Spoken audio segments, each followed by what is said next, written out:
Todos, absolutamente todos, tenemos un llamado, tenemos una asignación de parte de Dios aquí en la tierra.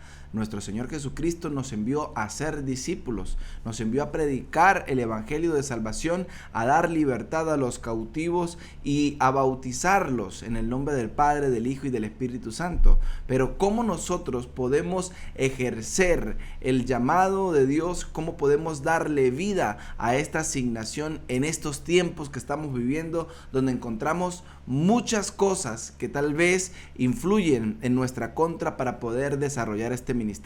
De esto y de otras cosas más estaremos compartiendo en Generando Fe. Así que bienvenidos.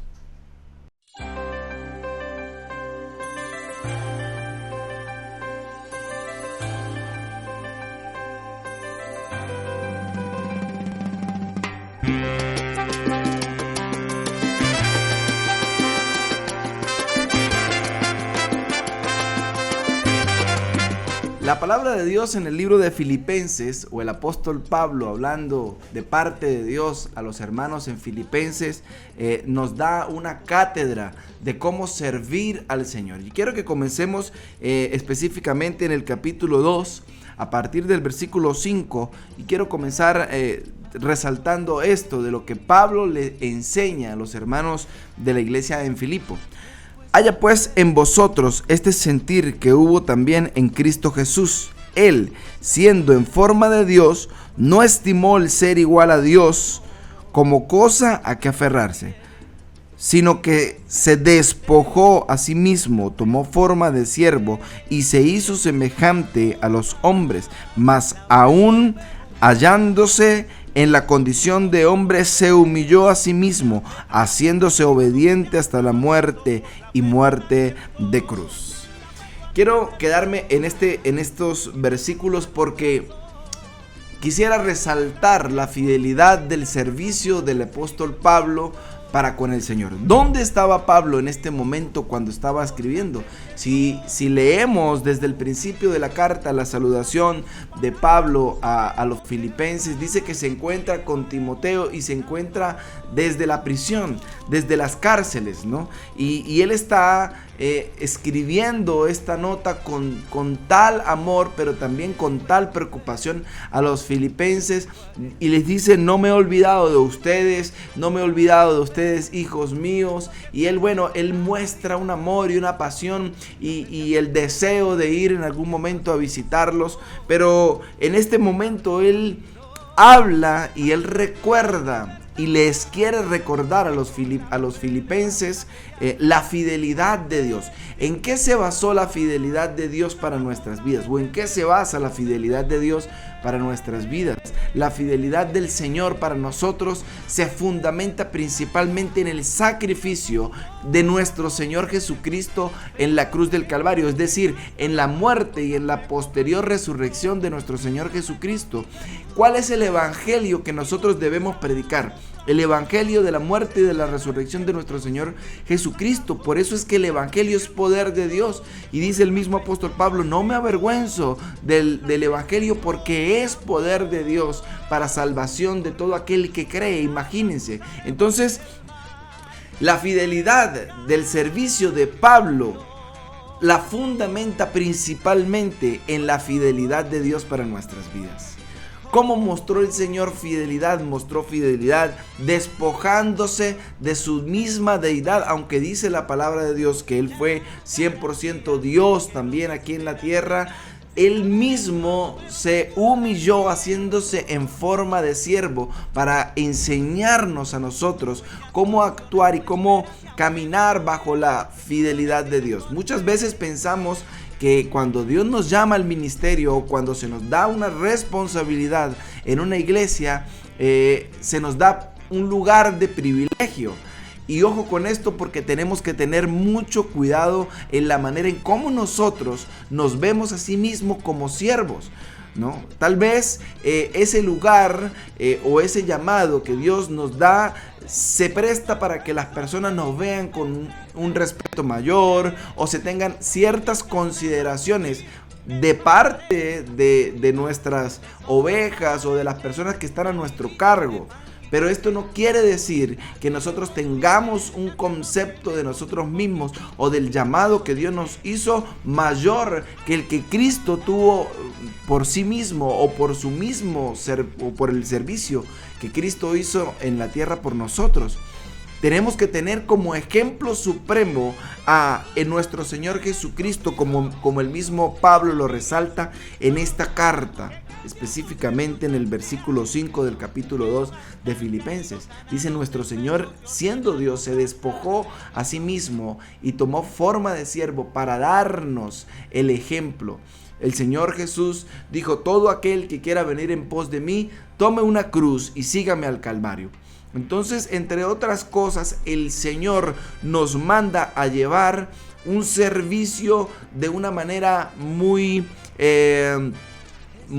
equilibrada y muy sobria. No tenemos que tener un concepto mayor o hacer de nuestro ministerio un lugar de privilegios en el que yo puedo tal vez pasar por encima de personas, tal vez atropellar la dignidad de alguna persona en el afán de querer agradar a Dios o en el afán de querer enseñar algo a las personas. Mucho cuidado con esto, porque la iglesia del Señor es la novia de nuestro Señor, es la novia, y Él cuida y Él es celoso con su novia. Y nosotros, que Dios tal vez nos ha dado ese privilegio de servirle, de ser tal vez líderes desde nuestras congregaciones, entonces tenemos la responsabilidad y vamos a dar cuentas a Dios de la manera en cómo nosotros nos dirigimos a su amada iglesia. El Señor se entregó por su iglesia, el Señor se entregó por cada uno de nosotros, para que nosotros en este tiempo prediquemos, como dice la misma palabra de Dios, a tiempo y fuera de tiempo. Lo dice el apóstol Pablo a Timoteo: a tiempo y fuera de tiempo debemos estar prestos para hablar, prestos para enseñar, prestos para mostrar el amor de Dios, ¿no? Y luego miren cómo lo dice Pablo, cómo tienen que hacerlo. En el versículo 14 dice: haced todo sin murmuraciones ni discusiones, para que seáis irreprochables y sencillos, hijos de Dios sin mancha, en medio de una generación maligna y perversa, en medio de la cual resplandecéis como lumbreras en el mundo.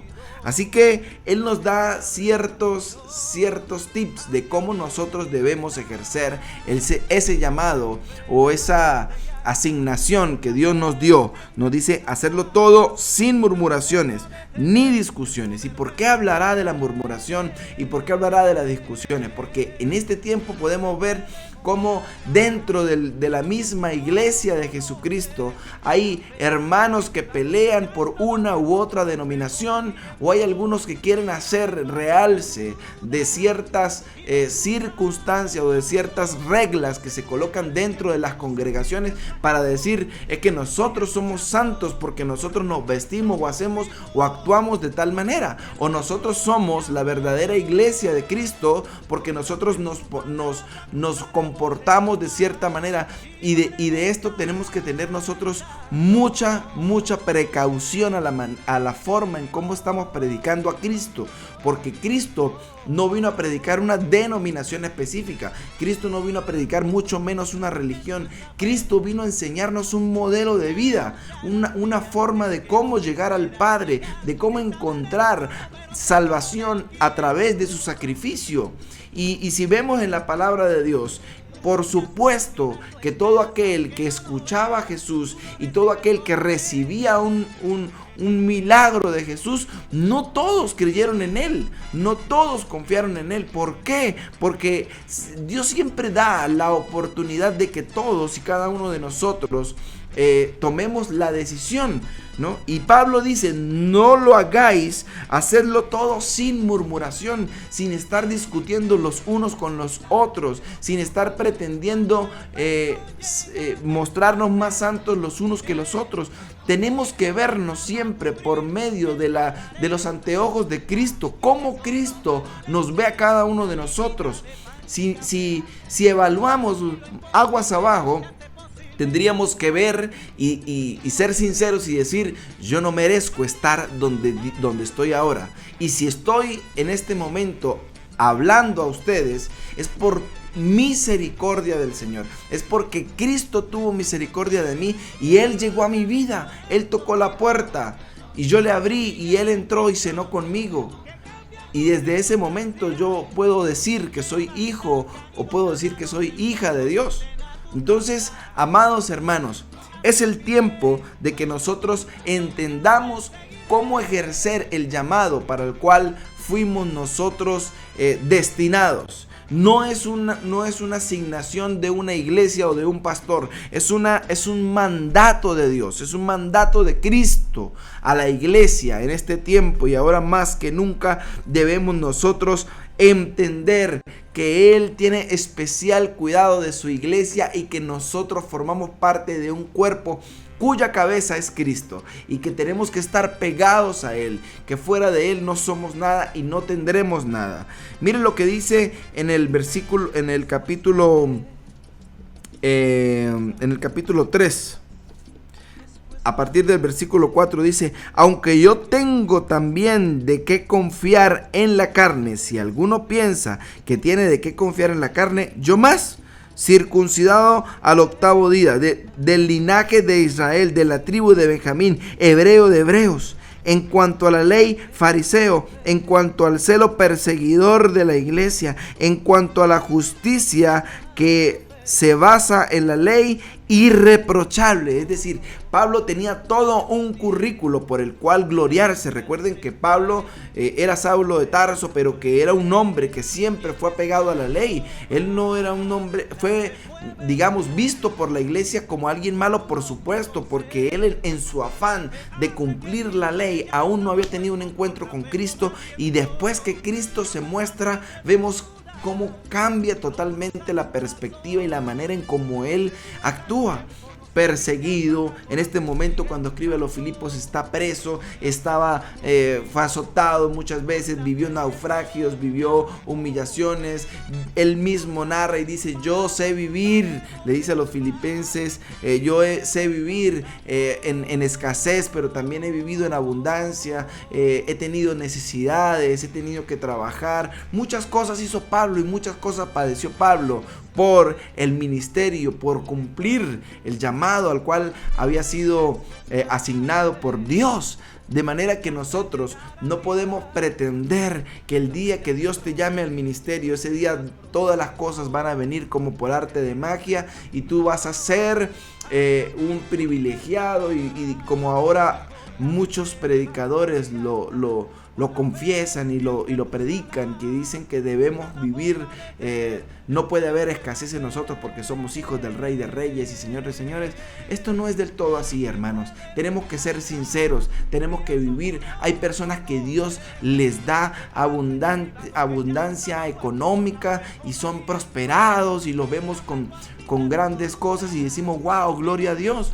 Pero hay personas que Dios nos permite vivir modestamente, sin necesidad, o tal vez con alguna que otra necesidad, pero siempre viendo la gloria y la misericordia de Dios. Y de esto nosotros no tenemos que sentir envidia los unos con los otros, ni mucho menos. Debemos caminar conforme al llamado. Hay personas que Dios les ha entregado iglesias y congregaciones multitudinarias de miles de personas. Pero hay otros que están sirviendo al Señor desde sus congregaciones de decenas o de cientos de personas, con congregaciones pequeñas. O tal vez tú estás asignado para llevar la palabra de Dios desde un grupo de alcance, desde un grupo familiar o una célula, como lo llamen, ¿verdad? Entonces, de cualquiera que sea la manera o en cualquier lugar en el que estemos, el llamado es el mismo. La predicación del evangelio es la misma: predicar a Cristo para salvación de nuestras almas.